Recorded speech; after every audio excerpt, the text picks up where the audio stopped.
Today in China, a seafood wholesale market has been closed after being linked to 41 cases of a mysterious pneumonia.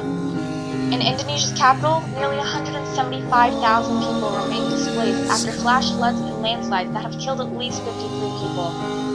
The United States has today discovered its first case of the COVID-19 virus that has swept China. A helicopter crash in California today killed all 9 people on board. 2 of those passengers were Kobe Bryant and his 13-year-old daughter. President Trump has officially been acquitted on both articles of impeachment. According to Australian authorities, the estimated burn area has been revised to approximately 10.2 million hectares. The World Health Organization has declared COVID-19 a pandemic. There are now more than 118,000 cases in 114 countries.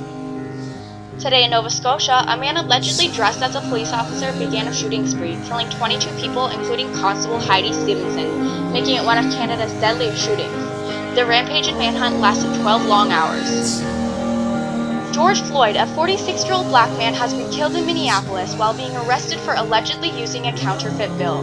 During the arrest, a white police officer knelt on Floyd's neck for about 9.5 minutes after he was already handcuffed and lying face down. Floyd expressed the fear he was about to die and called for his mother. Today, after videos of George Floyd's murder have been released to the public by witnesses and security cameras, all 4 officers are dismissed and protests have broken out. While the majority of them have been peaceful, demonstrations in some cities have escalated into riots, looting, and the vandalism of stores. Police in riot gear have even deployed tear gas, flash grenades, rubber bullets, and smoke bombs. The unprecedented desert locust threat to food security and livelihoods continues in the Horn of Africa and will spread throughout Southwest Asia. Along with its civil war, Yemen is currently facing 3 pandemics and famine threatening the country. Protests have now extended into a 3rd week after Floyd's death, accompanied by calls to reform and defund police departments throughout the United States. Officer Brett Hankison has been fired for his role in the shooting of Breonna Taylor after months of demonstration over the death of the 26-year-old black woman.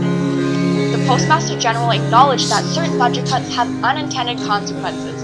With the U.S. presidential election approaching, the Postal Service is warning that mail-in ballots from all 50 states and D.C. may not be received in time. It is reported that USPS is also removing collection boxes. A day after police shot an unarmed man in Lafayette, Louisiana, protesters gather here on the street. Protests have also begun in Kenosha, Wisconsin, after police shot and killed an unarmed black man in front of his 3 children. In Portland, at least 50 demonstrators have been arrested as the city enters its 100th consecutive night of protests. Today, September 18th, Ruth Bader Ginsburg, age 87, has died from cancer. Her death raises concerns that President Trump will attempt to fill the court seat before the November election. President Trump and presidential candidate Joe Biden had the first debate tonight. The debate was filled with shouting and interruptions.